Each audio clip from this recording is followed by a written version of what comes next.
Esse é o Sopro Podcast, eu sou o Anderson, Thiago, e o nosso convidado especial de hoje é o pastor, professor, teólogo Adriano. É isso, né? Exato. Pastor, seja bem-vindo, agradeço a tua presença aqui, ter tirado um tempinho para estar aqui conosco. Seja muito bem-vindo ao Sopro Podcast.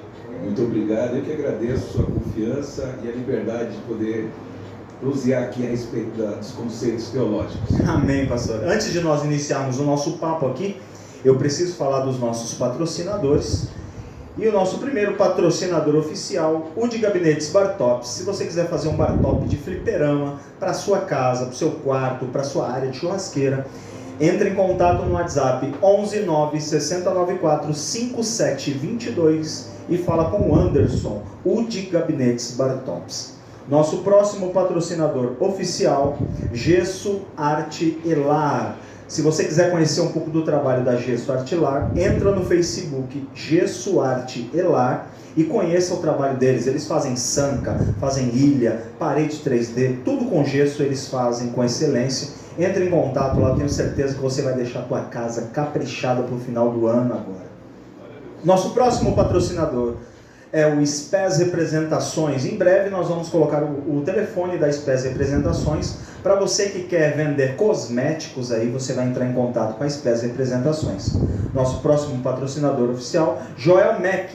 Escola, você quer fazer um curso de mecânica de autos completo com um professor top?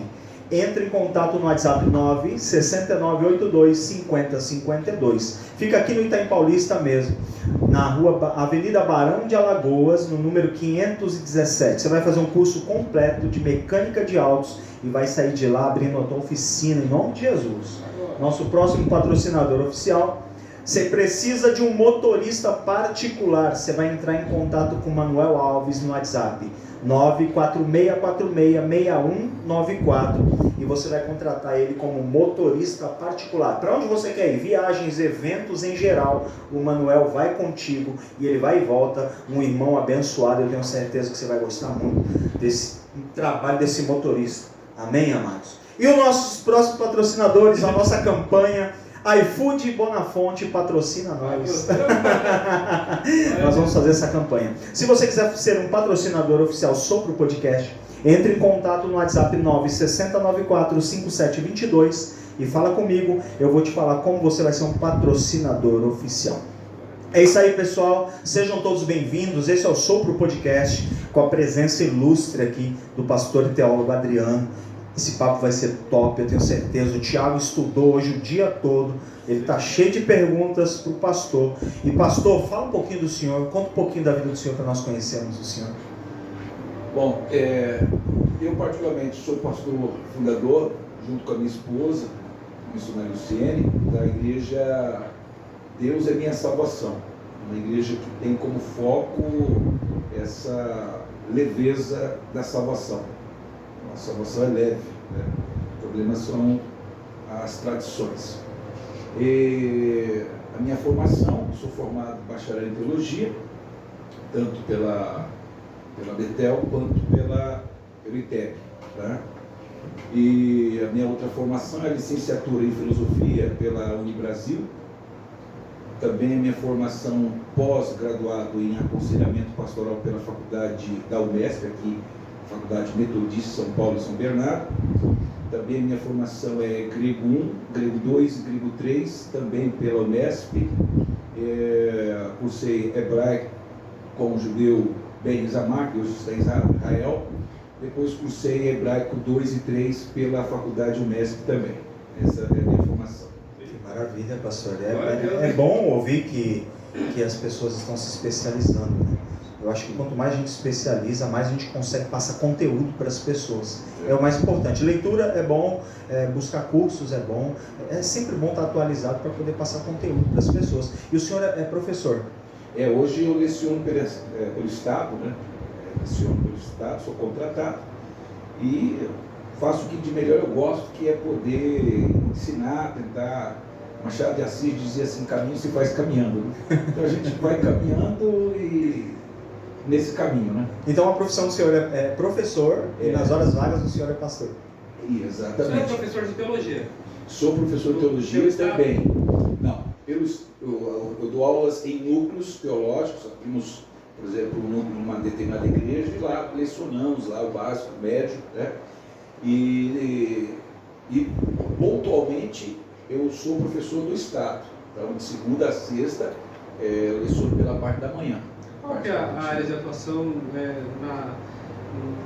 que o senhor lecionou no Estado? Português, matemática? É filosofia.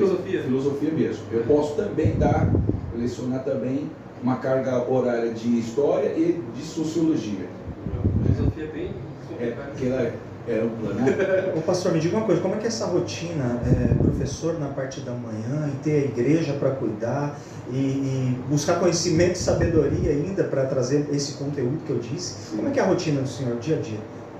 Bom, o conhecimento para mim seria um prazer, seria a minha diversão, né? Meus livros são os meus brinquedos, então é a minha diversão. Minha outra grande diversão, depois de Deus, é minha esposa. Ela me acompanha, a gente conversa, está sempre dialogando. Como é o nome da sua esposa, perdão? Missionária Luciene. Missionária Luciene está aqui presente com a gente também, seja bem-vinda. Então, e a obra é a minha vocação, então eu consigo gerenciar isso, né? Separamos os dias que são melhores para poder fazer esse trabalho, né? Por exemplo, segunda-feira já é um dia que eu me preparo para lecionar. Minha aula é em teologia dentro da igreja, então esse dia eu só preparo, venho da escola e só preparo a aula. Terça é o culto, né? E domingo, e no demais eu tenho uma outra congregação nossa aqui, que é de quinta-feira, que a gente dirige inclusive hoje lá, que é a rua, se me permite, pastor? Com certeza, pastor. Nossa igreja chama Deus é Minha Salvação, está lá na rua França Velha 106, todas as quintas e domingo. E na outra igreja de Guanás, que eu dirijo, é de terça e domingo na rua Alça Prima 42, Guanás. Aí o senhor se desloca de uma para outra? Tem um pastor local aqui no Carmozina, mas de quinta-feira eu faço o trabalho lá, auxiliando. Mas eu estou basicamente lá em Guanás. Legal. Ô pastor, na escola os alunos são de que idade? Os alunos no estado... O senhor no estado que o senhor dá? Os alunos, eles são aí da idade de 14, né, 15, 16, essa idade aí, né? Eles, assim, não que eles saibam, eles sabem que o senhor é pastor? Alguns sabem, já descobriram já que eu sou pastor. Alguém diz, o senhor foi pastor do meu pai. Que legal! Então, mas dentro do estado você tem que ter essa postura, né, no sentido de mais neutro possível. Não poder usar o evangelho na escola. Né? Laico, né? Laico. Então, só que, ao contrário de alguns professores que sempre dão disciplinas de filósofos ateus, eu em alguns momentos tenho a liberdade do currículo, e aí eu leciono, por exemplo, o Santo Agostinho de Hipona, né? Tomás de Aquino. É quase impossível, né, pastor? É quase impossível. O senhor tem ali a ferramenta na mão e o senhor poder usar ela ali. O senhor está aconselhando algum garoto. Tem alguns alunos marxistas dessa aí. O que mais tem, é o que mais tem. Mas mais mesmo são os professores. Os professores são boa mesmo marxistas. A gente dialoga com essa galera toda, tem os agnósticos, tem os ateus, né?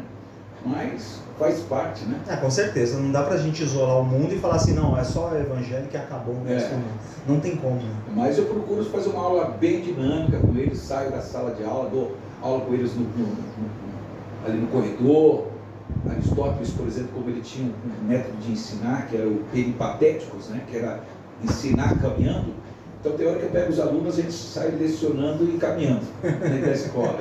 Então eu já chego lá, é uma briga, o professor, o senhor vai dar aula, eu não posso ficar na sua sala. Aí o professor ficou brigando comigo, o aluno meu foi para a sua sala, falou que foi sem querer. Eu já estou percebendo aqui, pastor, que o senhor é um tipo de professor que os alunos querem estar perto. Eu tive um professor de geografia que todo mundo queria estar do lado dele, que ele era muito legal, animado, e todo mundo queria ficar perto dele. Eu acho que o senhor é bem assim, né? É exatamente esse caso. Eu lembro que a primeira vez que eu lecionei, os alunos fizeram baixo assinado para mim não sair da escola. Eu tinha um professor de história também que era mais ou menos assim, ele era meio gordão assim, ele ensinava, mas ele ensinava de uma forma tão tão gostosa que eu não gostava de escrever. Nunca gostei muito de escrever, mas eu sempre fui muito de prestar atenção e eu aprendia muito com ele. Tanto que uma vez foi uma prova, tinha faltado acho que 2, 3 dias e tirei a... Por quê? Porque a forma que ele ensinava era tão cativante que a gente conseguia aprender muito mais fácil. Sim. Pastor, como é que foi essa pandemia para a igreja do senhor? Ela foi extremamente complicada, né? Nós tivemos, inclusive, que fazer uma transição de um salão para outro para não comprometer o orçamento da igreja. Eu entendo que tem que ter fé, mas eu prefiro... São Tomás de Aquino dizia assim, eu devo ter razão para que possa ter fé. Eu sou mais Tomás de Aquino nesse sentido. Já Santo Agostinho devo ter fé para que possa ter razão.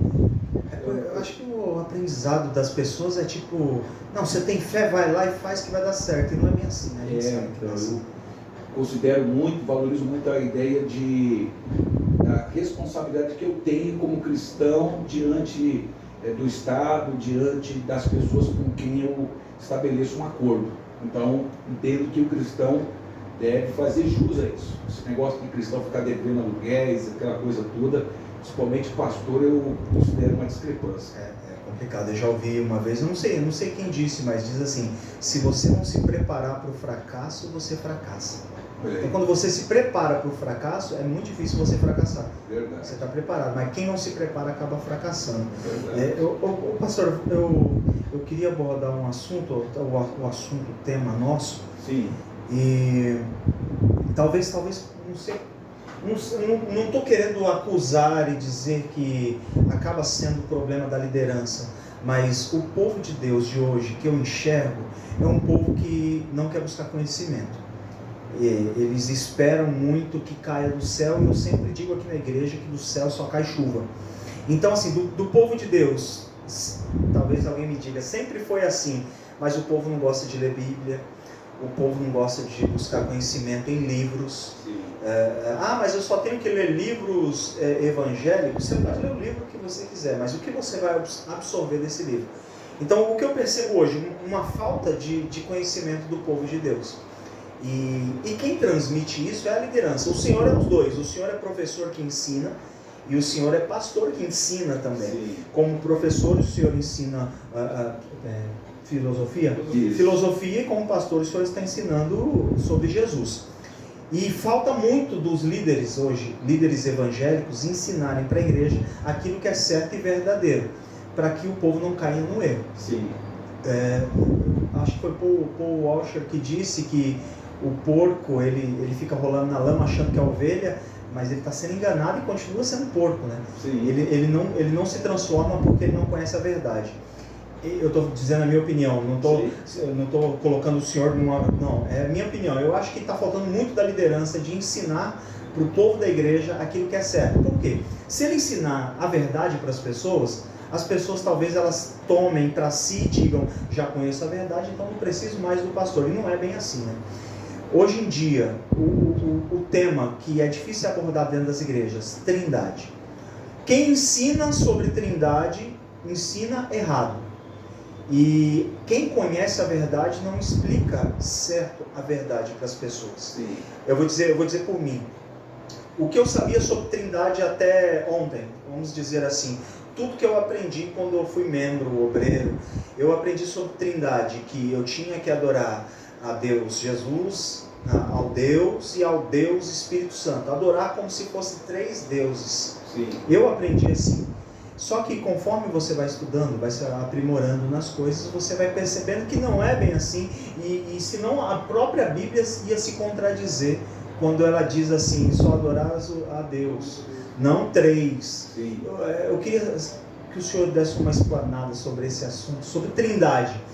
O que é verdade e o que está sendo pregado? Bom, foi bem colocado essa questão da omissão do ensino.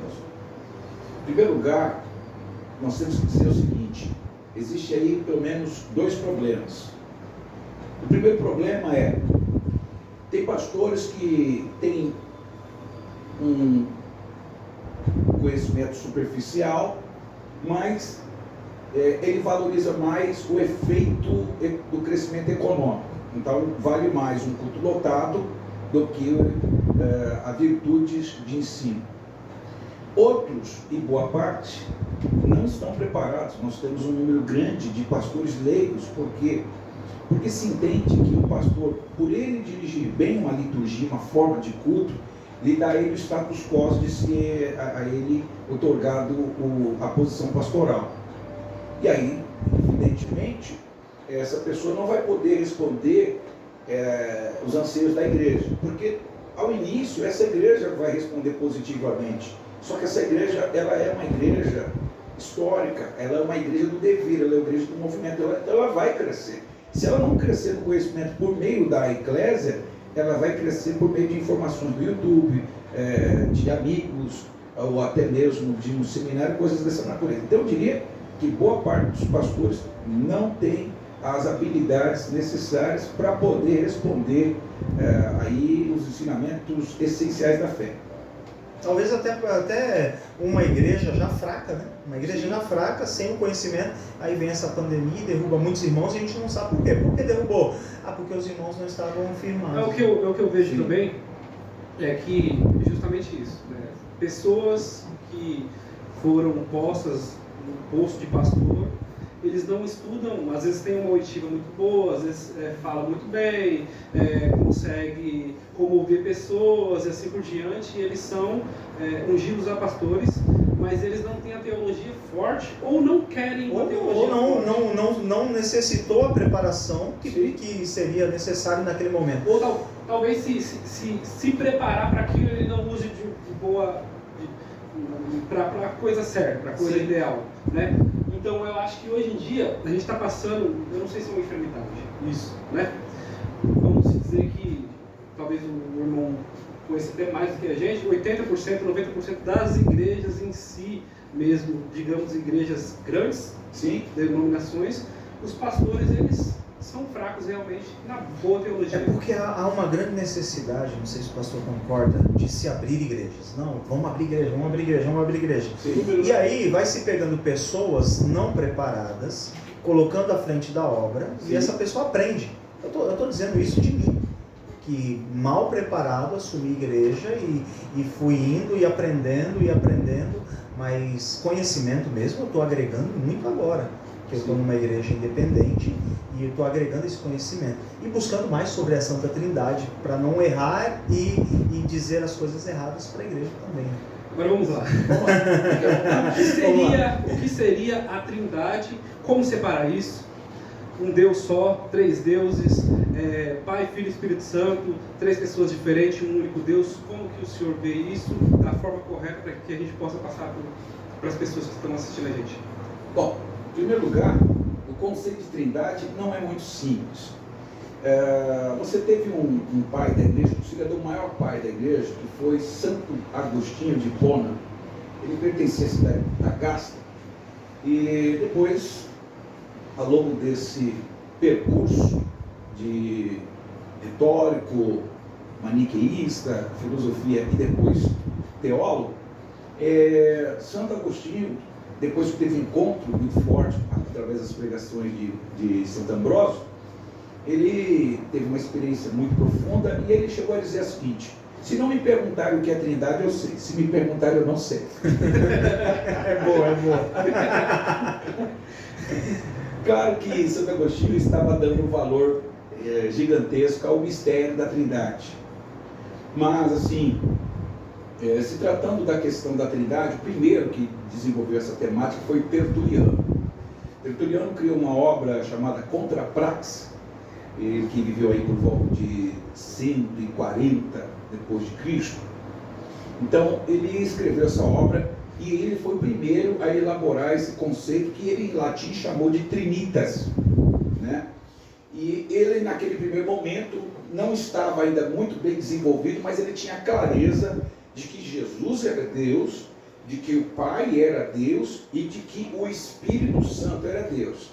Agora, como Tertuliano não tinha muito apego à filosofia, e até dizia a seguinte frase: o que tem a ver Jerusalém com Atenas? Então ele não via com bons olhos, então ele perdeu a chance de poder desenvolver muito bem isso. Vale salientar e ressaltar que a igreja do primeiro século, ela não tem essa ideia de trindade, mas ela adora, e aí você tem renomados historiadores como Júlio Gonzalez, que é considerado o maior historiador aqui da América Latina, né? Você tem N. Carne, você tem Walker, né? Todos esses concordam unanimemente de que a igreja do primeiro século adorava Jesus como Deus. Adorava Jesus como Deus. Ao mesmo tempo, eles também tinham o Deus paterno, o Pai, né? Javé, como outra pessoa na divindade, mas ainda não tinha se desenvolvido ainda com muita clareza essa questão. Como resolver essa questão de que o Pai é Deus e o Filho é Deus? Então, essa teologia da Trindade, ela vai se desenvolvendo. De uma maneira assim, pontual, nós vamos ter aí o Concílio de Nicéia 325, né? Eu li sobre isso. Hã? Eu li sobre isso. O Concílio de Nicéia com Atanásio, né? Que vai diretamente confrontar os arianistas, que são unitaristas. Eles acreditam que Jesus não é Deus, que Jesus é uma pessoa mediana, elevada, mas que Jesus não é propriamente Deus. E aí o Atanásio, que era um bispo renomado, confrontou o arianismo e conseguiu, inclusive, com a formulação da doutrina, conseguiu unificar o reino, porque a igreja estava dividida, né? De um lado, os seguidores da teologia de Ario, e de um lado oriental, e do lado ocidental a igreja trabalhando na questão da Trindade. Então já se trabalhava já no lado oriental, o arianismo, né? Sim, sim. E do outro lado, o ocidente já trabalhava já a Trindade em si. Sim, já trabalhava. Foi daí que começaram a ser aceitas essas ideias de que Jesus, o Espírito Santo ainda não aparecia ainda, né? No Antigo Testamento ele não aparecia, ou ele já aparecia já? Não claramente, né? No Antigo Testamento. Isso, ele foi mais revelado no Novo Testamento. Como é que funciona isso? Porque aqui a gente estava falando de pai e filho, né? Sim. Onde que o Espírito aparece lá sendo como Deus? Gênesis? Em primeiro lugar, para a igreja, só poderá existir uma teologia do Espírito Santo como mais uma pessoa da divindade a partir da Nova Aliança, a partir dos escritos do Novo Testamento, né? E que lá na frente a gente vai ter um problema sério, que é a divisão da igreja ocidental da oriental, que vai dividir, que é o conceito chamado filioque, 1054. Mas, no primeiro momento, você tem já essa certeza, que o Pai é Deus e Jesus é Deus. Já entre o segundo para o terceiro século, tá? Então aí você vai começar a desenvolver uma teologia da divinização do Espírito Santo. Então, pontualmente a gente dizia assim que o Espírito Santo seria a pessoa abandonada da Trindade a nível teológico. É isso que eu ia perguntar, como que eles viam naquele tempo lá, como que era o olhar para o Espírito Santo? Porque em Gênesis a gente vê que se fala que o Espírito de Deus parava sobre a terra. Sim. Como que eles viam isso? Como se sendo o Espírito de Deus ou o próprio Deus? Tinha alguma menção sobre isso ou só no Novo Testamento mesmo? Só, porque em primeiro lugar a gente tem que entender que o cristianismo ele é oriundo do judaísmo. E o judaísmo, pós-cativeiro babilônico, ele se tornou radicalmente monoteísta. Eles tinham, no primeiro momento, eles eram politeístas, né, até o Egito. O islamismo, você fala? Hã? Você está falando do? Não, estou falando do judaísmo. O judaísmo, enquanto está no Egito, ele é politeísta. Ele adora, inclusive, o deus Apis, né, o bezerro de ouro, enfim. Quando eles vão migrando para o deserto, eles vão agora migrar para uma outra teologia, que é o enoteísmo, que é a crença em um único Deus, mas com não desmerecimento em deuses inferiores, né? E olha que Moisés já tinha dado ao povo de Israel o mandamento que é o primeiro mandamento de Israel, que é o Deuteronômio 6:4, que em hebraico é assim: Shema Israel Adonai Eloheinu Adonai Echad, ou seja, ouve Israel, o Senhor é o Deus único, né? E aí, mesmo assim, o povo de Israel ainda flertava com outras divindades.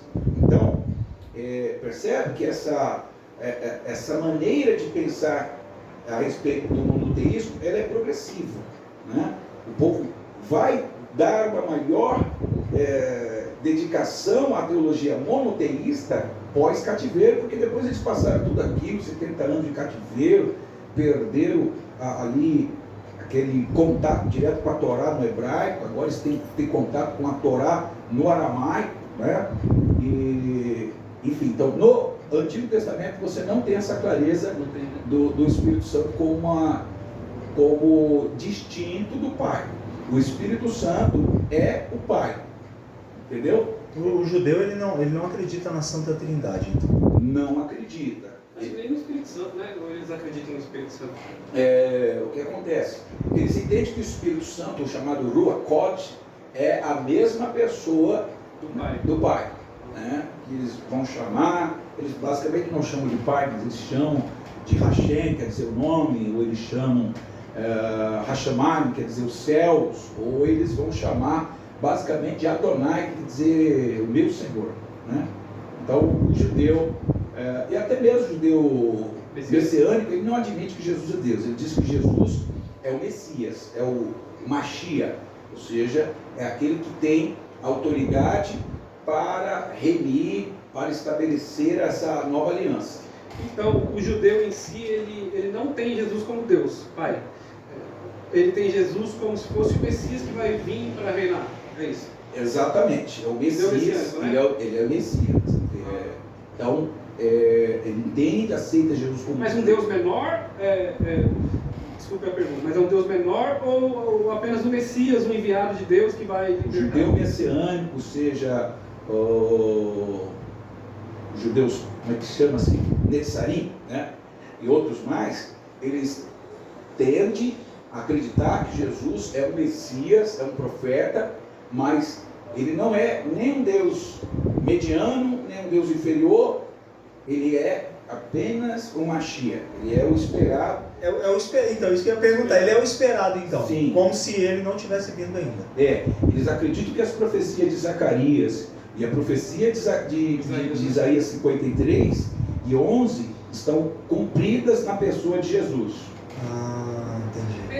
Então, a minha pergunta que a gente vai abordar vários temas. Eles estão esperando, porque Jesus fala assim, eu vim em meu nome, vocês não aceitaram. Outro, eu vim em nome do meu Pai, vocês não aceitaram. Isso é teólogo. Outros veio para o seu próprio nome. Não, o outro aí em seu próprio nome e vocês vão aceitar. Ele fala do anticristo aí, né?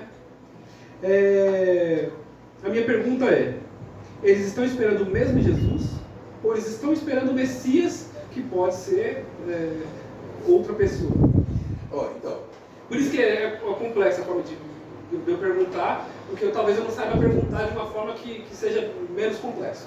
Ou seja, eles estão esperando esse mesmo Jesus que morreu, Isaías 56, ou estão esperando o Messias? Porque eu vi alguns estudos que eles estavam esperando ser um Messias Jesus e um outro Messias.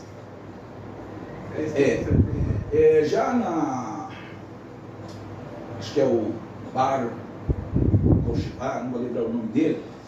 Então você já tinha uma teologia aí por volta de 135 depois de Cristo, aonde haveria dois Messias, tá? Então você já tinha essa teologia desenvolvida, até hoje os judeus acreditam nessa possibilidade de dois Messias. Lembrando que a ideia de Messias é muito diferente da ideia que a gente tem de Messias em Jesus, que é divino. É diferente. Então eles têm essa diferença, né? Já houve outros judeus que foram assim cotados como Messias, que já passaram ao longo da história, sobretudo os Hassidins, que têm essa posição um pouco mais voltada para essa posição de um Messias que transite melhor com a moralidade da Torá, aquele que tem uma elevação tanto do conhecimento da Torá quanto na prática da Torá. Seriam os chefes os fariseus, as coisas assim? Como seria isso? Uma casta, né? Casta seria É uma pena que eu não vou lembrar o nome agora, de um grande líder judeu, Hassidim, que morreu. Ele é considerado por muitos o Messias que foi enviado. Ele tinha um conhecimento muito apurado, ele conseguiu construir uma forma de didática onde levasse esse ensinamento da Torá a vários judeus dispersos, né? Então eles consideraram esse esse senhor, esse rabino, como um grande Mashiach, né? Mas eles aguardam o último Messias, e escatologicamente eles acreditam que a cada novilho vermelho que nasce, há um grande acontecimento inusitado. Então, eles já têm 8 novilhas vermelhas e eles estão aguardando a 9ª novilha vermelha. E eles acreditam que quando essa novilha vermelha nascer, o Messias também aparecerá. Houve aí 2 anos atrás uma novilha vermelha, mas como tinha manchas nela, aí ela foi desconsiderada, tem que ser totalmente vermelha. Legal, caramba. E deve estar próximo, então. Então estamos às portas. Pastor, deixa eu fazer uma pergunta que está aqui maquinando aqui na minha cabeça. O judeu, ele só crê no Pentateuco, né, nos 5 primeiros livros da Bíblia. E lá em Gênesis está escrito que façamos o homem à nossa imagem e semelhança. Hoje nós temos um complemento desse, não complemento, mas nós cremos nisso no Evangelho de João. No princípio era o Verbo estava com Deus e o Verbo era Deus. Então a gente faz uma ligação. Quem é que estava com Deus lá? Porque Deus não falou que quem é que estava do lado dele, façamos o homem à nossa imagem. E no Evangelho de João nós temos essa clareza, onde diz que era o Verbo, a palavra, Jesus, o próprio Senhor Jesus. Então, o judeu não acredita nisso. Nós, quem crê no Novo Testamento, acredita nessa como posso dizer, nesse complemento do Novo Testamento com o Antigo. Tá, Deus, Jesus, o Espírito Santo. Eu estava ouvindo algumas coisas sobre Trindade e alguém disse sobre a água. Água, sólido, líquido e gasoso. Sim. Como eu posso explicar para uma pessoa que o nosso Deus, o único Deus que nós servimos, são 3? A água eu acredito que não pode, porque o próprio, como a gente estava conversando, Deus veio para a terra, era Cristo, ele morreu, quem ressuscitou a Cristo, não era que a gente estava conversando sobre isso? Como eu posso explicar para uma pessoa que o nosso Deus, ao mesmo tempo ele é 3? Como explicar talvez para um unicista, né? Sim. Que o nosso Deus, ele é 3 pessoas distintas e um único só Deus. E não adorar os 3. Porque se esse Deus é 3, eu não posso adorar os 3? Sim. Vamos lá. No Egito, você já tinha um conceito chamado de triteísmo. O triteísmo deve ser diferenciado do trinitarismo. O triteísmo é a crença em 3 deuses distintos, separados. Então, eles têm todas as propriedades de uma divindade, todavia eles estão separados um do outro. Então, lá no Egito você tinha, por exemplo, Horus, Ísis e Osíris, né? Então, Horus sendo o pai, Ísis sendo a mãe e o Osíris sendo o filho. Então, já se tinha essa ideia, mas deve se separar bem, porque é triteísmo. Cada um tem uma, não vou dizer função, cada um tem uma categoria de poderio, né? Então, um exemplo, um cuida do céu, departamento, outro cuida da terra, outro cuida do mar, né? No caso do cristianismo é trinitarismo, e aí eu acho que não é tão simples algumas pessoas explicarem a Trindade, porque ela envolve uma explicação filosófica, sobretudo no campo da substância, né? Que era o que um filósofo, e aí vai ajudar bastante, que era o filósofo conhecido como Aristóteles.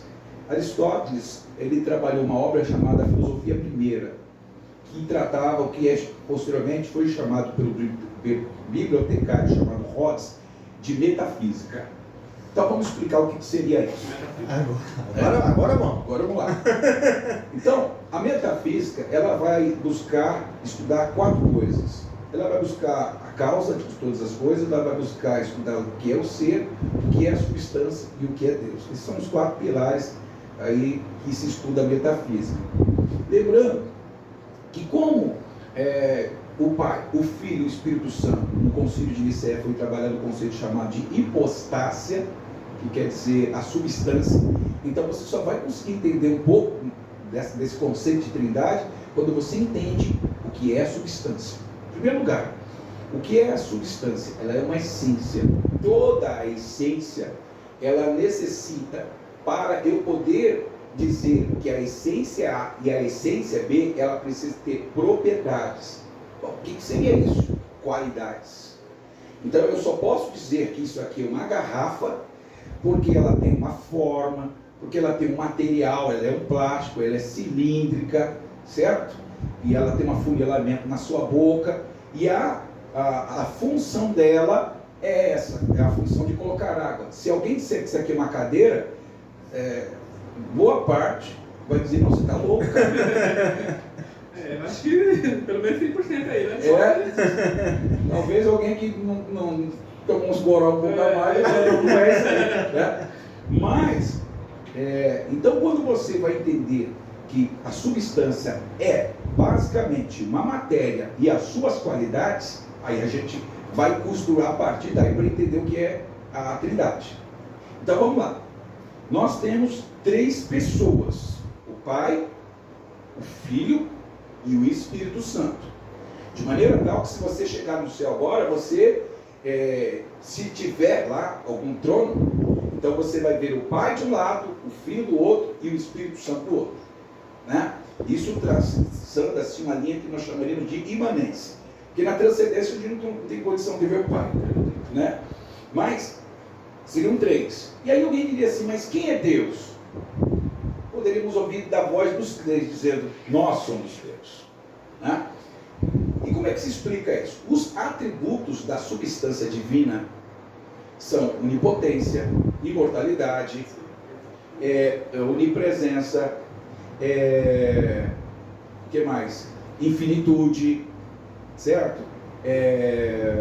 Onisciência, onipotência, onipresença, presciência. Então todas essas qualidades estão contidas na substância chamada divina. Se não tiver essas propriedades, essa substância não pode ser chamada divina. Ela pode ser chamada de qualquer outra coisa, menos divina. Então eu só consigo dizer que isso é Deus porque essa substância é aquilo que tem todo o poder, aquilo que tem todo o conhecimento, aquilo que tem toda a presciência, aquilo que não morre, é eterno. Então essas propriedades estão constituídas nessa substância, e essa substância, porque tem essas propriedades, eu posso dizer, essa essência divina. Então, por exemplo, o homem, ou chega um homem aqui e diz assim, eu sou Deus, eu sou Deus. Então eu já logo vou avaliar se ele é Deus ou não. Ou vai que ele é mesmo, vai que ele é Deus. Então eu digo assim, você tem todo o poder? Ele pode até dizer que tem todo o poder, mas se ele não manifestar sinais desse poderio, eu vou dizer, você não é Deus. E se ele falar, sou Deus, e eu pegar aqui uma espingarda e falar, então eu vou dar um tiro em você. Ele falou, pode dar, porque eu não morro, e ele morrer, ele não é Deus. Porque a qualificação da substância divina é a eternidade. Então, quando você entende essa substância, então a substância, né, o Pokémenos, o substrato, a ouça, ou hipostácia, quando você entende essa substância que é divina, então você, olhando para a Bíblia, você vê que Jesus tem as qualidades dessa substância divina. O Pai, na Bíblia Sagrada, você vai encontrar ele sendo eterno. Você vai encontrar na Bíblia, ele tendo todo o poder. Salmo 139, ele diz, se eu subir o céu, tu lá está. Se eu fizer a minha cama no Sheol, ou seja, no submundo dos mortos, o Senhor lá está. De onde me fugirei do teu Espírito? Ele está falando da questão da onipresença, certo? Então, quando você vai lendo a Bíblia Sagrada no Antigo Testamento, você vai vendo, a Bíblia vai deixando claro que esse Pai tem propriedades divinas. Ok, então no Antigo Testamento eu quero conhecer, saber se o Pai é Deus, eu leio, vou ler Isaías, vou ler Salmos, são os textos, os livros que mais vão falar sobre essa divinização. Mas quando chega no Novo Testamento dá um problema. Por quê? Porque agora, quando eu leio o Evangelho de Jesus, segundo escreveu Mateus, Marcos e Lucas, eu vou ver dicas dessas propriedades em Cristo. Por exemplo, quando Jesus pega aquele paralítico e diz assim, perdoados estão os teus pecados, os teólogos judeus já sabiam que quem só podia perdoar pecados era Deus. E aí Jesus diz, para que sabe que o Filho do Homem tem poder para perdoar pecados, te digo, levanta e anda. Então nós já temos uma propriedade que é da divindade, que é de perdoar. Para perdoar tem que ser santo, não pode ter nenhum tipo de mazela. Então Jesus já aponta nesse texto que ele é sacrossanto. Depois nós vamos ter outro texto que Jesus vai repreender o vento, e os discípulos ficaram maravilhados. Eles disseram assim: quem pode, né? Ele vai deixar bem claro, né? Quem pode fazer essas coisas, em outras palavras, né? E eles ficam maravilhados porque eles tinham entendido que não era da ação do homem conseguir reter o vento, certo? Mas não para por aí, porque em João capítulo 10, versículo de número 18, Jesus diz assim, ninguém tem poder de tirar minha vida, eu voluntariamente dou e tenho o poder de retomá-la. Quem é esse homem, pessoal? Quem é esse homem? Então aí Jesus já começa a apresentar a ideia da imortalidade, né? Que ele é eterno. E se não bastasse, depois nós vamos ver um texto onde que os judeus vão tentar apedrejar ele, e o texto diz que ele ocultou-se diante de todos eles. Então, nós vamos vendo. E se não bastasse, e ainda em Marcos capítulo 2 e 7, os fariseus estavam razoando no coração, ou seja, estavam pensando. Esse ocultou-se sumiu? Literalmente ele eu sempre tive isso como pergunta, por quê? Porque ele ocultou-se o quê? Ele se escondeu ou ele desapareceu? Fez o texto diz como ele está no meio da multidão. O texto diz que ele desapareceu. Como é que no meio da multidão ninguém presenciou ele saindo? Tipo assim, dá licença que eu estou saindo, né?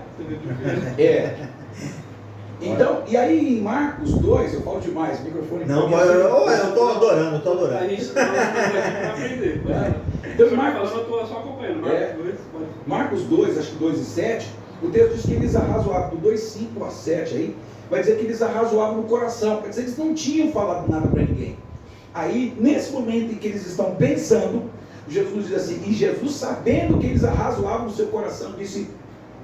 para que vocês saibam que o Filho do Homem tem poder para perdoar pecados, então te digo, levanta e anda. Então, essa característica de poder, inclusive, saber o que está no segredo, que os gregos chamam de nous, ou seja, na mente humana, somente só Deus.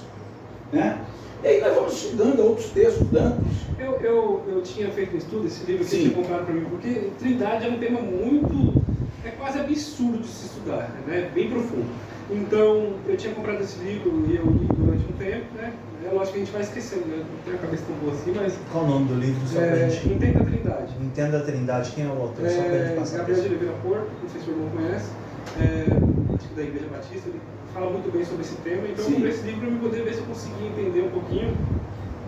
E ele fala justamente que existem 12 atributos que só Deus, o Espírito Santo e o Pai...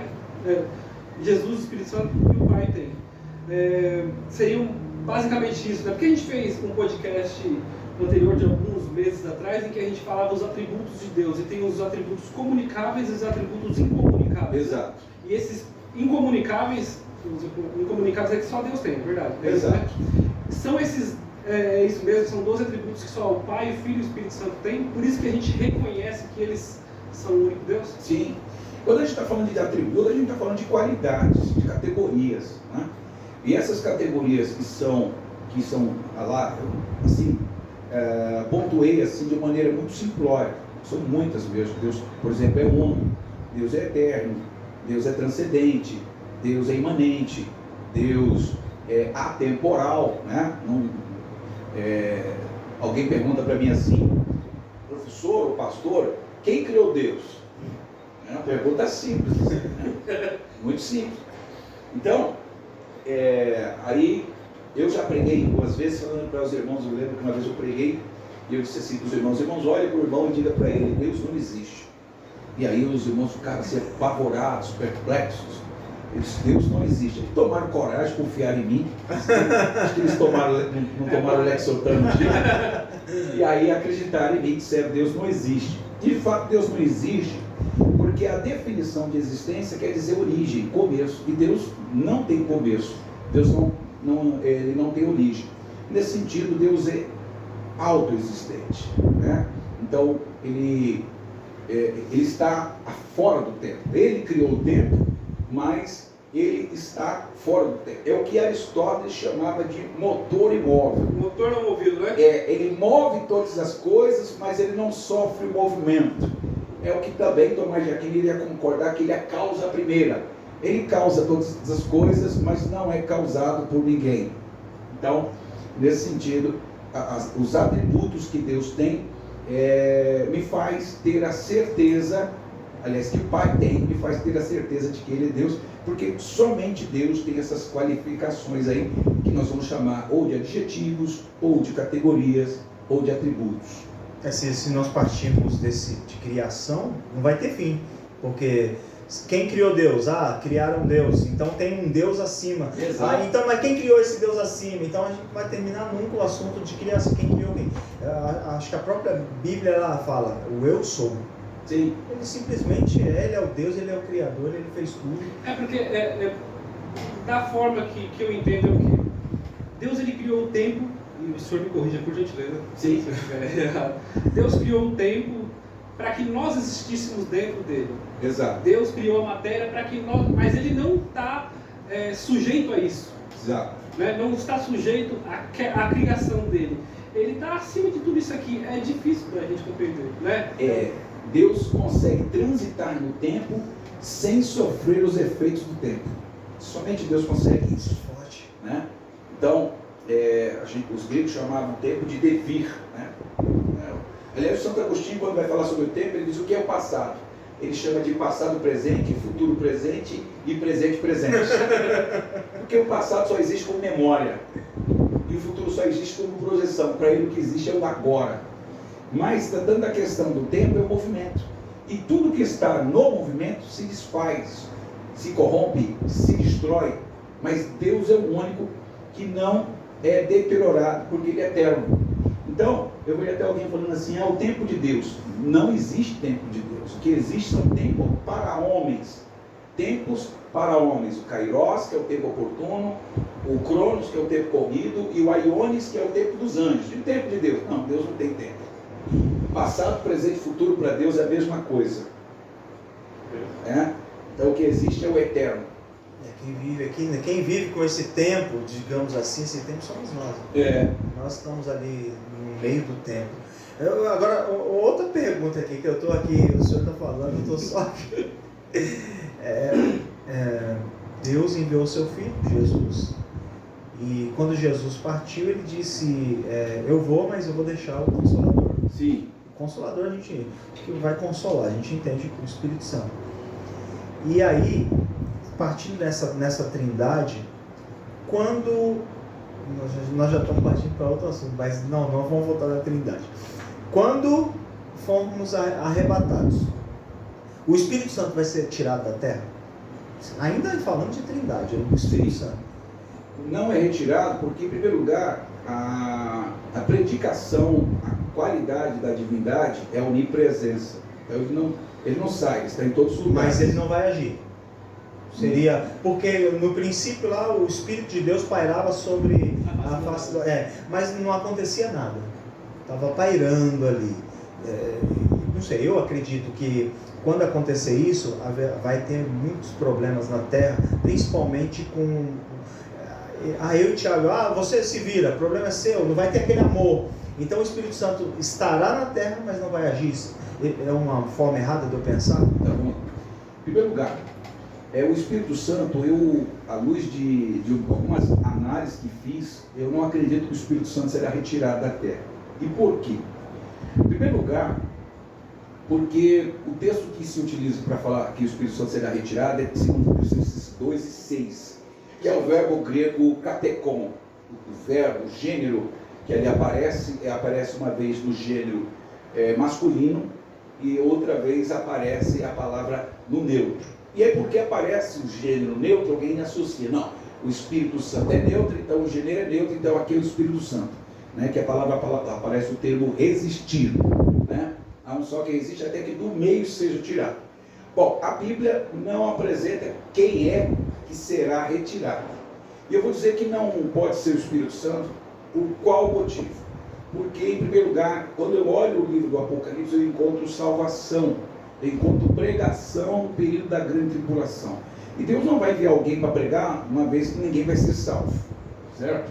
Então, ele vai enviar anjos, no Apocalipse 14:6, um anjo proclamando tribo, nações e línguas, e aí você poderá interpretar de várias maneiras, uma vez que a palavra ângelo pode ser um anjo propriamente dito, ou pode ser um homem. Você tem 144 mil que vão pregar o Evangelho, e você vai ter 2 testemunhas que vão pregar o Evangelho.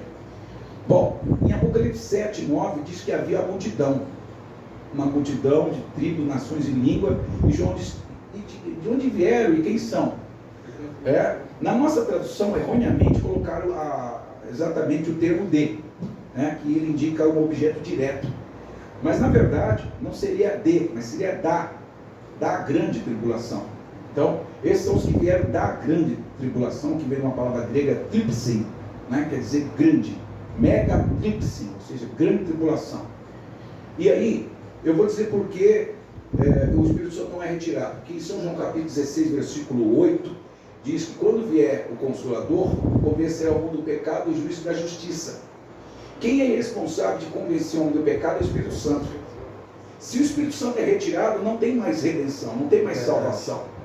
Por isso que quando Jesus diz que toda blasfêmia contra o Filho será perdoado, mas contra o Pai não haverá, contra o Espírito Santo não haverá perdão. E por quê? Será que Jesus é menor do que o Espírito Santo? Não. É porque se a pessoa negar o Pai, a oportunidade dada por Pai, ele tem um Filho para recorrer. Se ele negar a oportunidade dada pelo Filho, ele tem o Espírito Santo para recorrer. Mas se ele negar o Pai, o Filho e o Espírito Santo, não existe ninguém que possa intervir em favor dele. Então o Espírito Santo continua, porque ele é o último agente de salvação para a humanidade. Ele continua. Eu estudei escatologia, eu até conversamos uns papos atrás, que a minha crença é justamente essa, né? Porque o que veio em Pentecostes foi o poder do Espírito Santo. Então o que vai embora, o que eu acredito, quando eu estudei escatologia, foi isso, que o poder é retirado. O poder de convencimento do Espírito Santo naquela época é retirado, mas depois ele é preenchido, porque tem um povo, que os 144 mil que são levantados, vão pegar para o mundo todo, e as 2 testemunhas em Israel, né? Ninguém sabe, pode ser que seja Elias e Moisés, ou Enoque, não sei, e assim por diante. Mas eu também tenho essa prerrogativa de que o Espírito Santo não é retirado, não tem, né? Ele é Deus, né? Sim. A gente basicamente tirar um atributo dele, né? Sim, ele continua aqui, e ele vai continuar remindo, e convencendo, porque a ação do Espírito Santo é básica. Você vai chamar isso de teologia econômica, que é o quê? O Pai, o Filho e o Espírito Santo pode fazer todas as coisas, mas houve um plano de que houve papéis específicos e declarados para cada pessoa da Trindade. Me diga uma coisa, vamos lá. Pode ser que seja assim, vamos lá. A igreja sobe, arrebatada, levantada na terra, que fala que são 144 mil das 12 tribos de Israel, certo? Sim. Possa ser que o Espírito Santo ele continue trabalhando, mas dentro desse povo de Israel que sai pregando para o mundo todo, ou esse Espírito ele ainda trabalha dentro de qualquer pessoa? Porque hoje ele pode trabalhar dentro de você e de mim, e nós não somos judeus. Como que você vê essa visão? O Espírito Santo vai atuar. Nós temos, em primeiro lugar, nós temos bastante linhas escatológicas, tá? Mas tratando uma questão futurista da escatologia, nós vamos entender o seguinte, que uma linha vai interpretar de que quando a igreja foi arrebatada, então a prerrogativa da pregação e das promessas virão para Israel. Uma outra abordagem é uma abordagem que entende que Israel e a igreja são, baseada em Efésios capítulo 2, a parede de separação que dividia judeus e gentios foi quebrada, e que, portanto, o que há é um único povo. E qual povo? O povo de Deus. O povo de Deus, um único povo. E que, portanto, quando o texto em Apocalipse vai apresentar a ideia de judeus, não necessariamente seria judeus, até porque se perdeu a linhagem de alguns judeus quando o povo estava no cativeiro, né? Então se tem a questão, uma abordagem que seria os dois grupos, mas é assim, escatologia. Mas é aberto, então, é um mundo muito aberto. Você tem pré-milenismo moderno, pré-milenismo clássico, mesotribulacionismo, muitas. Pastor, Deus no Antigo Testamento fala com o povo, na época de Moisés, lá falou com o povo, todo mundo ouviu a voz de Deus. Sim. Podemos dizer, é uma prova que Deus falou com o povo. Sim. Jesus passou por essa terra, estudiosos não conseguem dizer ao contrário, só conseguem dizer que Jesus passou por essa terra. Sim. Então nós temos aí também uma prova de Jesus, o Pai, o Filho. Como nós podemos ensinar para as pessoas, para elas não se enganarem achando que aquilo é o Espírito Santo? Ah, isso é Espírito Santo. Tá vendo? Espírito Santo puro. É o que nós estamos enxergando hoje. Tudo é Espírito Santo. Olha, isso aqui é Espírito Santo. Olha a pessoa cheia do Espírito Santo. Como nós podemos ensinar na igreja para as pessoas? Olha, tomem cuidado. Qual é o poder do Espírito Santo e como prova? O que nós podemos dizer? Ó, o Espírito Santo está agindo assim. Ele age de uma forma. Qual é a forma que o Espírito No dia de Pentecostes, todo mundo reunido no mesmo lugar, veio aquele vento forte e veemente, e tomou lugar, e todo mundo ficou cheio do Espírito. Tá, uma prova. Acho que o que é ser cheio do Espírito? Exato, por quê? Vamos interpretar a Bíblia aqui. No dia de Pentecostes, todo mundo ficou pulando. E aí as pessoas utilizam, claro, nós entendemos o que aconteceu no dia de Pentecostes. Todo mundo estava cheio do poder.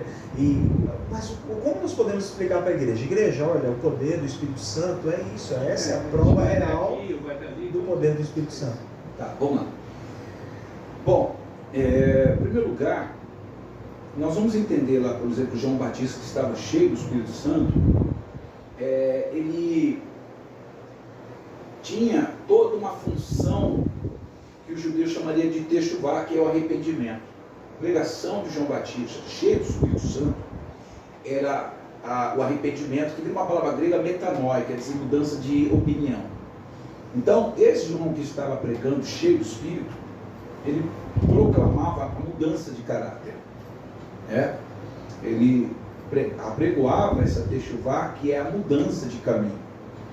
Jesus, cheio do Espírito Santo, ele dizia bem claro para as pessoas mudarem. Ele encontrou o jovem rico e ele disse: olha, é o seguinte, guarda os mandamentos, ou seja, pratica uma mudança de caráter. Aí ele disse: sim, isso já mudei, estou legal. Legal, desculpa a expressão, estou legal na fita. Estou legal na fita. Tranquilo. E aí Jesus diz assim: pega a tua riqueza e dá aos pobres. E aí vem e me segue. Jesus fez isso para quebrar o narcisismo daquele jovem que acha que só os mandamentos por si só dá a ele o privilégio, as prerrogativas dele ser salvo. E Jesus estava mostrando que o processo da salvação é um processo diário. Quero lembrar a frase de Martim Lutero, quando ele diz assim: quando me batizei, pensei que meu velho homem iria morrer no batismo, mas percebi que meu velho homem sabia nadar. E aí descobri que devo matar ele todos os dias. Então o Espírito Santo é o agente pelo qual convence a pessoa do pecado, promove a regeneração, ou seja, ele me faz ser transformado, e é ele o responsável de me inculcar, de me incentivar, de me motivar a mudar de caráter. Agora, os dons do Espírito Santo são para a ajuda e auxílio do crescimento da igreja. Então, algumas pessoas valorizam muito mais o dom e uma experiência mística do que propriamente a função específica do Espírito Santo, que é conversão e manutenção de conversão, né? Então, conversão. Então, a marca, pastor, qual é a marca do Espírito Santo, então? Conversão e mudança de caráter. E aí vocês me perdoem falar, você tem um movimento de 1960 que é chamado Teologia Carismática, que não deve ser confundido com o segundo movimento carismático de 1967. Que eu digo 67 é o movimento carismático católico, e nada contra o catolicismo, meu irmão, amigo, ouvinte católico, nada contra. Só estou apenas pontuando a questão histórica. Essa seria a segunda onda, fala? Então, essa questão da teologia carismática, ela trabalha com o seguinte: acreditamos nos dons de línguas, de glossolalia, acreditamos na manifestação da profetização, das curas, enfim. Só que não necessariamente eu preciso falar línguas estranhas ou profetizar para ter o Espírito Santo. Então eu particularmente, eu trafego melhor com essa linha. Por quê? Porque eu vi ao longo do tempo muitas pessoas serem excluídas porque não falavam línguas estranhas. E eu entendo, à luz de 1 Coríntios capítulo 12, versículo 12, você vai ter a preposição em, né? É a mesma preposição em que acontece lá em Mateus 3, versículo 11, ele vos batizará com o Espírito Santo e com fogo. Então, vale aquela preposição em para quem fala línguas, mas quando Paulo usa a preposição em aqui para falar que todos nós fomos batizados em um Espírito, não vale. Aí já vai dizer que é o outro. Eu particularmente entendo que as línguas estranhas vão ajudar, mas voltando lá na pergunta, a marca principal não é os dons, porque uma pessoa pode até falar a língua estranha enganosamente, mas a marca decisiva, prioritária, é a mudança de mentalidade e a mudança de caráter. Todos os dias. Todos os dias. Metanoia? Metanoia, né? Metanoia. É a mudança de caráter em si, né? Querendo ou não, é um engano você achar, vou me converter, vou me batizar e o velho homem morreu. Sim.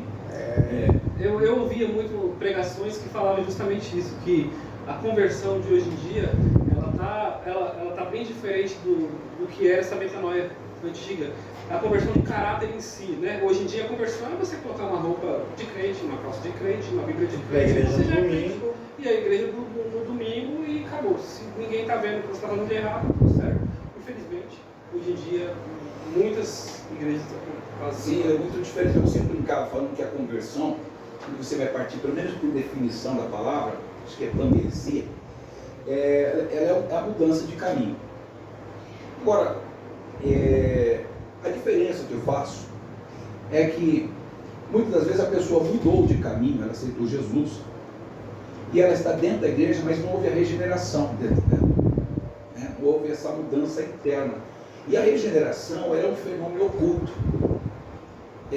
Ou seja, eu não preciso estar te vendo para eu apontar que você foi regenerado.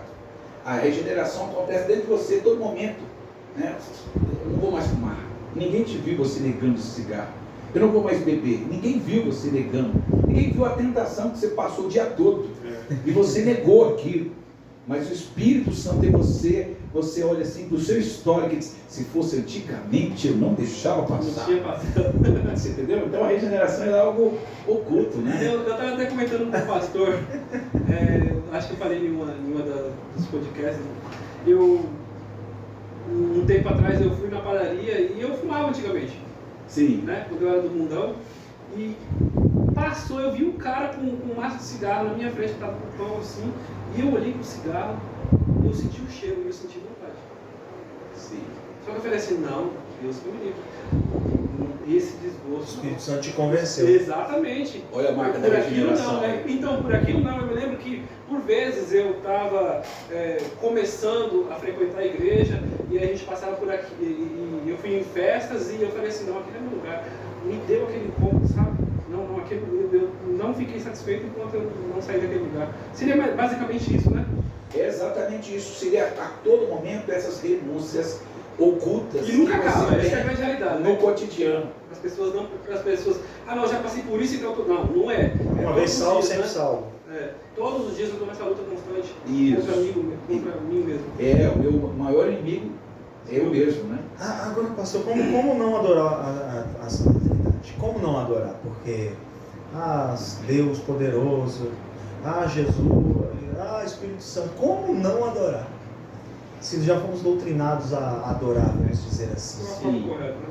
Então, se você, uma vez que a essência é única, quando você adora a Deus, você adora um só. As pessoas que constituem essa substância, você adora do mesmo jeito. Se você adorar Jesus, e aí entra naquela paranoia.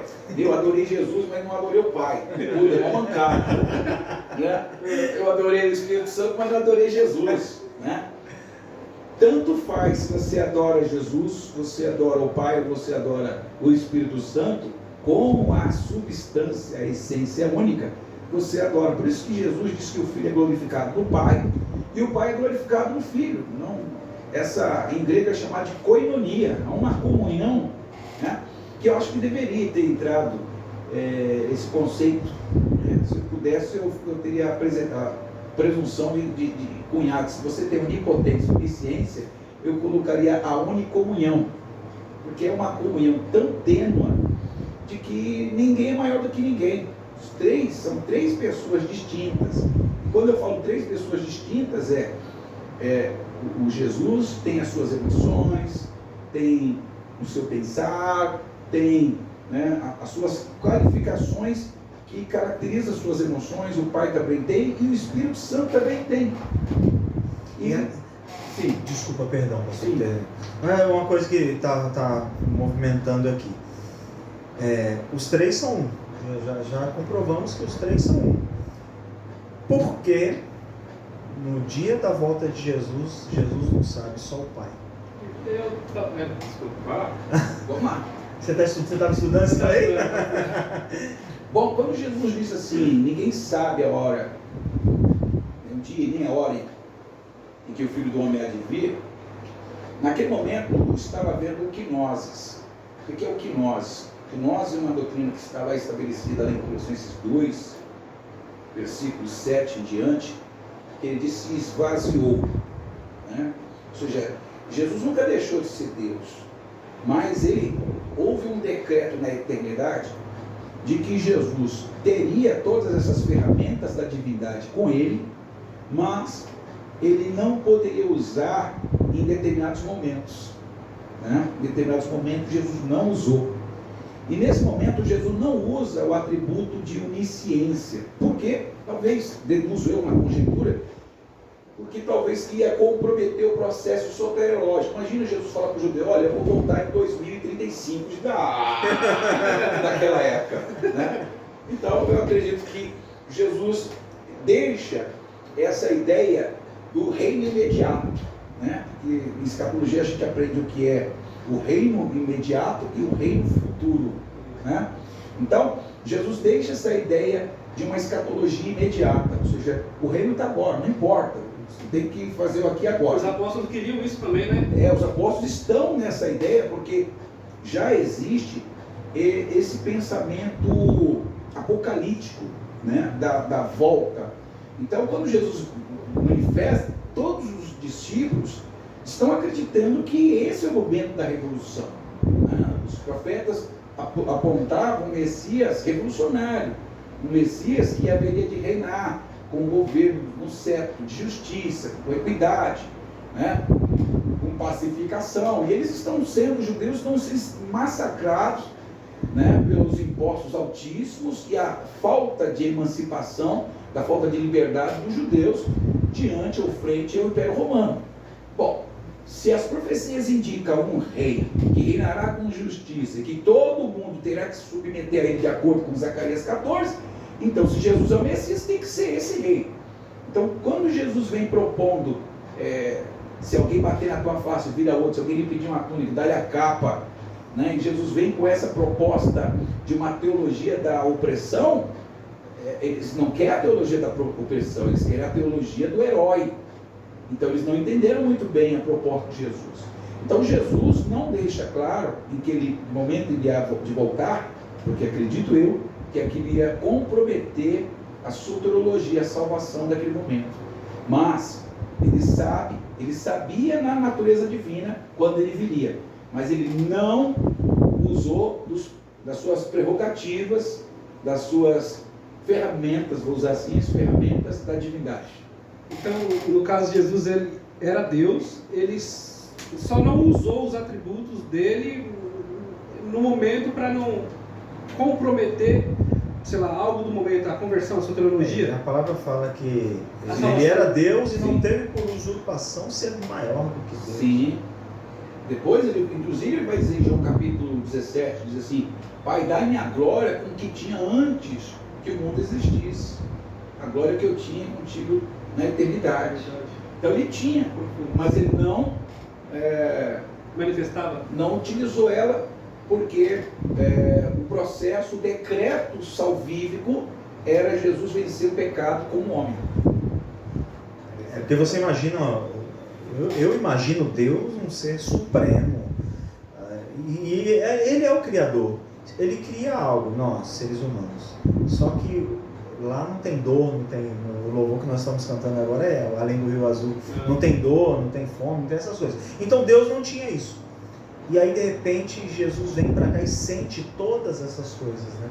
Então aí é onde a gente fala, me dê a glória que eu tinha no começo. Porque ele quer voltar para aquilo que era no princípio. Para recuperar. Por isso que ele diz, aonde eu estiver, vós estareis comigo também. Sim. Você tinha um bispo, deixa eu lembrar o nome dele, o bispo de Alexandria, talvez eu não vou lembrar o nome dele, mas ele tinha um conceito chamado de comunicatio idiomatio, né? Que era o quê? Os atributos divinos comunicam igualmente entre a natureza divina e a humana. Tá? Então, havia esse conceito de que o Jesus, ele era tanto divino quanto ele era humano, 100% humano.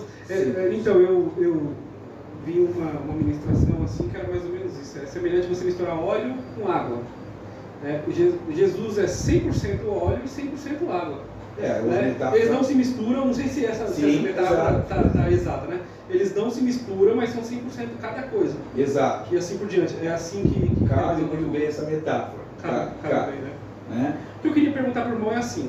Eu não sei se o senhor já leu algum livro do Adalto Lourenço, e ele é um cientista cristão, e a forma com que ele fala que Deus deixou a marca dele na história, não sei se o seu irmão já chegou a... Design inteligente? Isso. Sim. Ele fala que Deus deixou a marca dele da seguinte forma, por exemplo, água, estado sólido, líquido e gasoso, música, melodia, ritmo e assim por diante. Então ele diz que, basicamente, estado da matéria, prótons, elétrons e nêutrons e assim por diante. Ele fala que tudo que a gente vê é 3 em 1.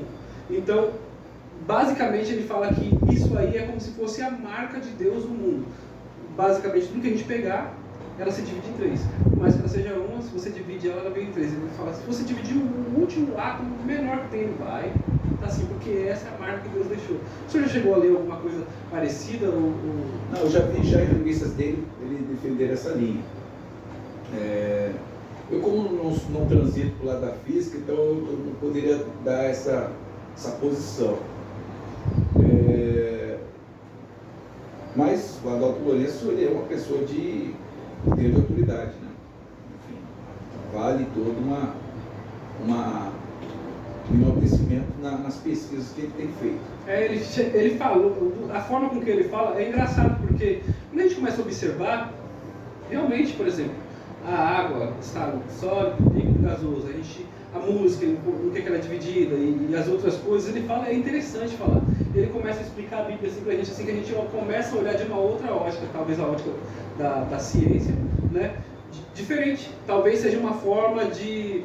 Lembra que o irmão, a gente estava conversando, a forma de evangelizar? Sim. Uma forma diferente de evangelizar. Sim. Então, assim, talvez essa seja o RG de Deus no ser humano em si. Pode ser, né? Porque eu vejo assim, vamos lá. Sim. O que é lá no céu lá? Eu como uma pessoa leiga, o que é no céu? Deus é o quê? Matéria? Jesus a gente sabe que é corpo. Vamos lá, o homem. Deus e o Espírito Santo. Como que faz essa separação? O que seria Deus? Porque isso um leigo já me perguntou. Tá, então vamos lá. Bom, de acordo com João 4:24, a substância de Deus é Espírito. Certo? É Espírito. Então, eu diria assim, eu não sou tricotomista, se me perdoe dizer isso. Então, eu não acredito na ideia de que nós somos divididos em corpo, alma e espírito. Certo. Respeito, está na linha da antropologia, tanto o dicotomismo quanto o tricotomismo, né? E não é isso a pauta aqui. Mas assim, eu vou dizer o seguinte, que em Santo Agostinho, ele vai trabalhar, e outros teólogos vão dizer o seguinte, que não vale comparação para a Trindade, porque ela está muito aquém de qualquer tipo de comparação, né?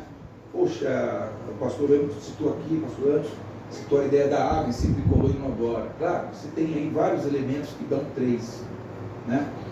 Mas não necessariamente é uma explicação, como o ovo, que é a casca do ovo, a gema e a clara. Isso ainda é incomparável, aliás, isso não tem condições de ser comparado à Trindade, porque é um mistério. O Santo Agostinho diz, uma certa ocasião, que ele estava vendo um menino no meio da praia, o menino está de frente ao oceano, que liga ao Mediterrâneo, e ele vê o menino pegando a água e jogando num buraco que ele criou. E o Santo Agostinho pergunta para o menino: o que é que você está fazendo? Ele diz: eu estou colocando o oceano nesse buraco. E o Santo Agostinho na hora foi rir. E aí ele diz que na hora Deus falou para ele, na mente dele: é mais fácil esse menino colocar esse oceano dentro desse buraco do que você entender o mistério da Trindade.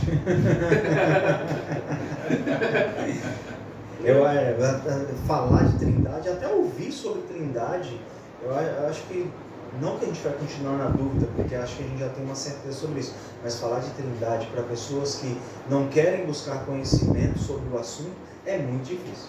É difícil demais. Sim. Você vai tentar explicar uma coisa, não, mas eu não estou entendendo assim. Eu quero... A igreja precisa buscar conhecimento.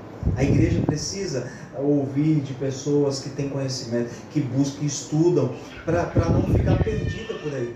Eu acho que essa é a maior verdade. As pessoas se perdem dentro das igrejas porque acreditam naquilo que falam, não naquilo que está escrito. Porque hoje em dia, os pastores nem usam mais Bíblia. Falam aquilo que eles querem e as pessoas acreditam: ah, esse é o Espírito Santo, esse é Deus, esse é Jesus. E aí elas fazem aquilo que eles mandam. E é muito complicado isso, porque Jesus está voltando, é o que eu creio. Sim. Pelo que está acontecendo no mundo, tudo que está acontecendo, não vou nem citar as coisas que estão acontecendo, mas a gente sabe. Jesus disse assim: vocês sabem quando vai chover, mas não sabem quando vai vir, quando eu vou voltar. O Filho do Homem vai voltar. A gente olha para o céu, está tudo escuro, vai chover. Peraí, nós estamos observando o que está acontecendo no mundo e nós estamos nem aí para as coisas de Deus. Cada dia que passa, nós vamos vendo pessoas se perdendo, pessoas que se afastando de Deus, voltando a fazer as coisas que faziam no mundo, e pessoas que se afastam, não conseguem voltar de jeito nenhum para a igreja. É uma tranca. A pessoa saiu, é aquela passagem que diz que essa casa está limpa, eu vou voltar.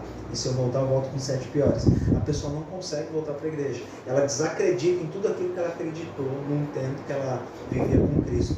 Que ela entendia o que era o Pai, o Filho, o Espírito Santo, e hoje não acredita mais. Falando de 2 tipos de pessoas: aquelas que se afastaram e aquelas que não conhecem a palavra, tentar explicar o que é a Santa Trindade para essas pessoas. Tentar explicar da forma mais correta, para que a pessoa não pense que ela está adorando a 3 deuses. Sim. Né? Porque senão ela vai pensar que está adorando Deus Pai, Deus Filho e Espírito Santo.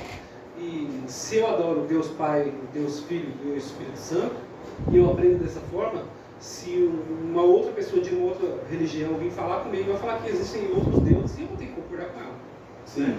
Então tem pessoas que às vezes elas estão perdidas realmente nisso, né? Como a gente não cair nesse erro, tem que ter um estudo mais apurado para que as pessoas obtenham conhecimento e saibam adorar o seu Deus, porque eu vi também uma vez em um programa a pessoa falando assim: se você não conhece o Testamento, você não tem direito a ele. Então eu tenho que conhecer muito bem o Testamento, senão quando meu pai morrer eu não vou ter direito ao Testamento dele. Então como que a gente vai lidar com esse tipo de coisa? Estudo. Exatamente, o estudo.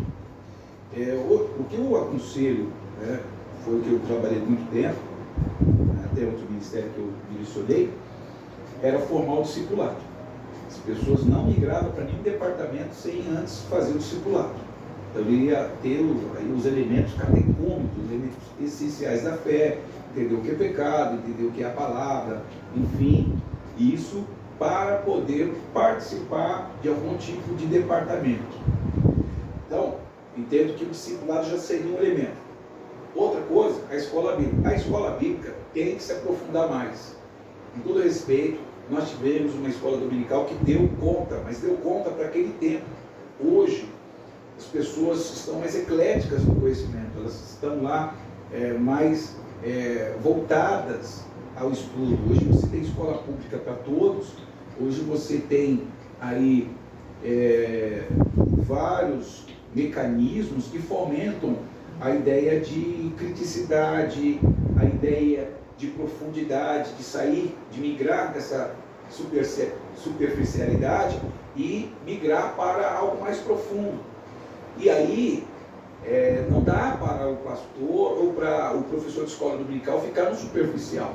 Nós temos hoje alunos que eles vão questionar mesmo a questão da homossexualidade, eles vão questionar mesmo a questão de uma depressão, do suicídio, né? E aí, esses conceitos aí, ou bioéticos, esses conceitos são, para muitos pastores, são assim, um Frankenstein. Um calcanhar de Aquiles, porque eles não sabem, não foram preparados para isso. Então hoje, eu diria que se nós hoje tivéssemos o maior preparo, eu entendo, eu comecei, por exemplo, como pastor e não tinha teologia. Sofri muito. E se alguém me perguntar, você acha legal que o pastor assumir uma igreja sem preparo teológico? Ele pode ser usado por Deus? Pode. Pode ter sucesso? Pode. Mas o sofrimento dele vai ser maior. O sofrimento dele vai ser maior. Porque quando você transita pelo lado do conhecimento, você já vai entender se uma pessoa está tendo picos de depressão ou coisas dessa natureza. Você teve uma aula de aconselhamento pastoral ou de psicologia pastoral, que você já vai conseguir diferenciar o que é demônio e o que é patologia. Você teve uma aula de gestão eclesiástica, você já vai saber como administrar uma igreja, né? Que você tem que dividir as funções, que você tem o líder laissez-faire, que você tem o líder paternalista, que você tem o líder mais voltado ao democrático, né? Enfim, então tudo isso é muito importante uma pessoa se preparar. Então, eu diria que, nesse sentido, quanto mais estudo, quanto mais dedicação, mais nós teremos uma igreja com cara de igreja.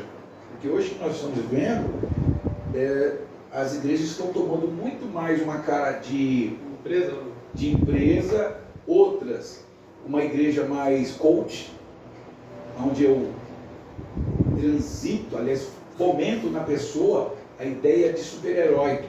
E aí tem um livro do Paulo Romero que diz, chama Super Crentes. Ele vai fazer essa crítica. Eu li. Ele vai fazer essa crítica à confissão positiva, né, pastor? Então, Tiago, Anderson, eu diria o seguinte: a falta de conhecimento está fazendo inúmeros erros. Eu hoje brinquei com a minha esposa, falei, se Lutero tivesse vivo hoje, ele estaria revoltado, louco, tem tanto para contribuir com o lema sola escritura, e hoje nós estamos vivendo um período de só misticismo ou só dinheiro. Precisamos de uma reforma urgente. Precisamos de uma reforma urgente dentro das igrejas. Então, não sei se vai ter reforma não, viu? Não vai, mas infelizmente o que nós estamos assistindo hoje foge do contexto do que Jesus veio trazer e do que os seguidores de Jesus pregaram. Esse livro Super Crentes, né? Sim. É basicamente quase o mesmo esquema que você leu lá do Iago Martins, Sermão dos Maricas. Isso, é quase a mesma coisa que ele fala. É o ego elevado, né? Porque assim, a pessoa entra na igreja, ela acredita que ela é superior. E aí, quando acontece uma tribulação, ela cai, ela se afasta. Hoje em dia tem, infelizmente, a nova teologia da prosperidade, né? Essa teologia do coach, né? Está tomando as igrejas todinhas. Né? Infelizmente a gente sabe, as pessoas não querem estudar, sentar com uma pessoa gabaritada, conversar e ouvir, né? Acho que o difícil é isso hoje em dia, né? A gente ouvir, talvez a gente... não estou generalizando também, porque a gente não pode generalizar, mas hoje em dia os crentes, eles querem ser super crentes, e eles não sentam para baixar a orelha e ouvir uma pessoa que estudou, teve o Espírito Santo direcionando ela, teve professores direcionando ela, e a vida dela também serve como exemplo. Porque a vida que ofereceram por aí é mais fácil. A vida de crente que ofereceram é muito mais fácil do que buscar conhecimento e sabedoria. Mas é isso aí, nós estamos chegando já ao final. Pastor, eu gostaria que o senhor deixasse o endereço da igreja do senhor, as duas, né? Uma em Guaianazes. Sim. E a outra esqueci o nome do lugar. Carmozina? Vila Carmozina. O senhor deixa o endereço da igreja do senhor, certinho. O pessoal fazer uma visita lá, que mora perto, lá em Guaianazes, na Vila Carmozina. Faça a visita, senta com ele e fala. Exato, imagina aí. Vai ter um professor, um pastor, um teólogo, vai com conhecimento. Bom, em primeiro lugar, assim, dizer que foi muito bom estar com vocês aqui, muito amistoso e bem caloroso a recepção de vocês aqui. Né? Que Deus possa abençoar cada dia mais esse trabalho. É um trabalho que eu tiro o chapéu, a gente tem que aplaudir, né? Como diz o outro, aplaudir de pé. E dizer assim que nós estamos lá na nossa igreja, nosso ministério prioriza a salvação, assim como vocês, né? Então, nós estamos lá na igreja Deus é Minha Salvação, lá na Carmozina, na rua França Velha 106, ela é uma paralela da Avenida São Teodoro, né? Na São Teodoro, ela é uma paralela, né? Para quem sobe da Jacopesco, ela é à esquerda.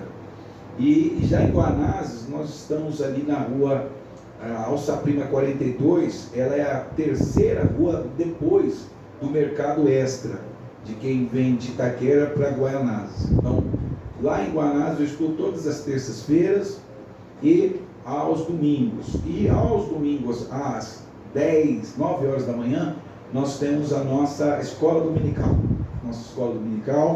E a nossa escola dominical a gente trabalha confrontando mesmo, trabalhando o máximo possível com a ideia da salvação. A escola dominical é em Guaianazes. Em Guaianazes. Ou nas duas? Em Guanazes, que eu faço. Eu estou lá em Guanazes. Legal, você que quer conhecimento aí de teologia, poxa, frequenta a igreja do pastor lá e vai na escola bíblica lá, para você ver se você não vai crescer na graça e no conhecimento. A escola dominical é qual horário que é? Das 9 às 11. De domingo. De domingo. É isso aí, pessoal. Pastor, eu queria agradecer demais, eu estou encantado aqui. Thiago, eu e o Thiago, a gente fica aqui meio que disputando, ver quem lê mais livro. E a gente quer conhecimento, A gente quer absorver o máximo. Exato, eu acho que a gente tem que aproveitar a oportunidade que nós temos de acesso às coisas fáceis e buscar conhecimento e sabedoria. E assim, eu estou encantado mesmo, porque é difícil achar alguém que fale a verdade. Porque o que a gente encontra por aí é alguém querendo pregar aquilo que eles acreditam. E eu não quero ouvir aquilo que eles acreditam. Eu quero ouvir aquilo que é verdade. E para mim foi maravilhoso ouvir o senhor falar. E se tivesse mais perto, eu ia lá fazer uma na EBD lá para absorver mais conhecimento. Quem sabe um dia a gente não vai lá, sopetão lá e... Mas eu agradeço demais, pastor, a presença do senhor, da esposa do senhor também que acompanha. Bom demais. E só tenho a agradecer. Estou encantado aqui com a aula que nós tivemos aqui hoje. Se eu quiser deixar alguma mensagem... poder responder aos anseios aí, né? Se eu quiser deixar alguma mensagem para as pessoas que estão te ouvindo agora, a gente sabe que, infelizmente, nessa pandemia a gente passou... A igreja, não vou dizer que a igreja foi assolada, mas sim... Mas ela virtualizou. A igreja virtualizou mais agora nos últimos tempos. Infelizmente, ou felizmente, né? Isso aí veio para o bem também, né? Sim. Não só para o mal. Mas se o senhor quiser deixar alguma mensagem para as pessoas que estão te ouvindo, né? Que o senhor fica à vontade. Espaço seu. Vamos lá. Em primeiro lugar, assim, dizer para todos vocês, meus irmãos, que Jesus, ele é a nossa esperança, né? O homem não pode perder, né, a esperança. A fé e a esperança são dois elementos que nos levam, que nos movem. Então nós não podemos perder essa esperança. E é possível, sim, com as suas habilidades, com a sua força, com a graça de Deus, você restituir as coisas que talvez você perdeu ao meio dessa luta. No demais, existe uma frase, eu vou citar pelo menos duas frases de dois filósofos. Um é do Sartre, filósofo francês, existencialista, que diz assim: não importa o que fizeram de mim, o que importa é o que eu vou fazer dos que fizeram de mim. Então não importa o que a política está fazendo, o que importa é que você pode superar a partir do seu trabalho, da sua luta, da sua labuta. E a outra frase é do Friedrich Nietzsche, filósofo alemão, que ele tem uma famosa frase, né, que diz assim: o que não me mata me fortalece. Então, vamos nos fortalecer com a luta, né? Jesus volta forte na ressurreição, então que você possa voltar forte na ressurreição. E se você me permite, pastor, aí dá uma pequena divulgada. Eu tenho um trabalho também de CPOs, curso preparatório para obreiros, e o CPP, cursos preparatórios para pastores. Caso alguém de repente se interessar abrir um núcleo lá, a gente vai lá, entra a grade de homilia, a arte de interpretar o texto, que é hermenêutica, e por aí vai, gestão de conflito, né? Porque muitas vezes quando entra um conflito, uma fofoca, como que gerencia? Pastor, redes sociais, o senhor quer divulgar redes sociais aqui? Eu só utilizo hoje atualmente o Facebook, né? Então é pastor Adriano Silva, então pode entrar em contato conosco lá e a bênção é grande. Pastor, quer divulgar também o estudo teológico? Então nós temos o Instituto Teológico ITEREC, né? Então também, se os alunos, algum interessado quiser, é só procurar na plataforma ITEREC no Facebook, também vai nos encontrar lá. E no YouTube também nós temos o ITEREC também lá. Né? É o canal do YouTube também? Nós estamos montando aí, estamos começando e logo. Tá, nós vamos pegar e deixar na descrição desse vídeo de hoje aqui, que foi maravilhoso. É isso aí. Ô, glória! É isso aí, pessoal. Siga as nossas redes sociais: YouTube, Sopro Podcast, Facebook e Instagram, Sopro Podcast. E em breve mais redes sociais. Esse vídeo vai para o YouTube em breve. Eu vou só fazer a edição dele. Mas siga a gente nas redes sociais. É isso aí, ficamos com mais um Sopro Podcast. Deus abençoe sua vida e viva Jesus!